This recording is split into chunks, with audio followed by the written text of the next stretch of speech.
let's talk about the 5 villains of liver health. There are certain foods that can really harm your liver. I'm going to rank them from 5 to 1. And number 1 is definitely the worst. It's in some of these alternative sweeteners that people think are healthy. Fructose is bad for your liver. You're going to want to avoid that. They're going to cause your liver to become inflamed. Over time, it can lead to scar tissue. That's called cirrhosis of the liver. You definitely want to avoid these oils. So what are seed oils? It's going to extract fat from your liver and other organs and put it into your blood. And for that, check out this video right here. So now you have all this fat floating around in your blood, and it can create a lot of problems. One of the things it can create is an increased risk of getting a fatty liver. People who drink a lot of alcohol tend to have a higher amount of belly fat. And so there's a lot of different problems that are associated with alcohol. So obviously the best thing to do is to cut that out. If you're a heavy drinker, stop drinking. If you're a moderate drinker, stop drinking. If you never drank before, don't start. These are like canola oil, cottonseed oil, corn oil, safflower oil, grapeseed oil, all of these oils. Sunflower oil. Okay, so you want to avoid all of those oils. The best oils to consume would be extra virgin olive oil,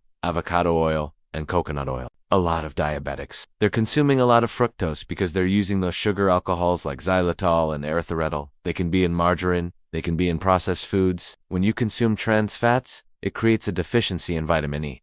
Vitamin E is supposed to protect your liver. So if you're deficient in vitamin E, you're going to have more damage in your liver. So make sure you take a good vitamin E. I recommend tocopherols. These are manufactured with genetically modified organisms. They're using chemicals. They're not good for you. Stay away from those sugar alcohols and get your sweetness from something else. Maybe you can use stevia or monk fruit or something like that. But you want to stay away from fructose? No. 5 is non-alcoholic fatty liver disease. So, you have to stop drinking alcohol, right? Well, not necessarily. This can also be caused by a high carbohydrate diet, especially high fructose corn syrup. So when you eat a lot of sugar, especially in the form of fructose, that can turn into fat very easily in your liver. And then you have this massive large liver that's just filled with fat. So what do? You need to lower your carbs. You need to get on a low-carb diet. I recommend a ketogenic diet for most people. No. 4 is fructose. Now, fructose is fruit sugar. It's in honey. It's in agave nectar. No. 3 is seed oils. These are highly inflammatory. Alright. No.